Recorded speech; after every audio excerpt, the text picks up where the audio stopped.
Kam pas fatin edhe më shumë falenderuese ndaj mamit ndjerë, babit edhe krejt atyre që më kam mbështet që më ka leju të vazhdoj shkollimin. Flasim për vitin 1994, një vajzë moshën 16 vjeçe, 18 vjeçe, i lejohet të largohet nga familja, kaq larg për të studiuar.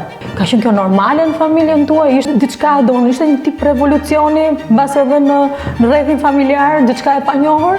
Po, Bora, kjo është një pyetje shumë e mirë për arsye se ka qenë me të vërtetë një revolucion, jo për ato vitet, mirë po ka qenë një revolucion për arsye se unë, domethënë atë ambientin familjar, që kemi qytë përpara në mahallën tonë, kam qenë pikërisht për ato po pyes, për mahallën. Po, kam qenë dhe jam vajza e parë që mu ka leju shkollimin i matutjeshëm. Domethënë, deri atëherë vajzat kanë vazhdu shkollimin deri në klasën e 4 fillore ose deri në klasën e 8, domethënë shkollën fillore, po 8 vjeçaren, pastaj nuk i kanë leju të vazhdojnë shkollimin, ndërsa unë me të vërtet kam pas fatin edhe më shumë falenderuese ndaj mamit ndjerë, babit edhe krejt atyre që më kam mbështet që më ka leju të vazhdoj shkollimin.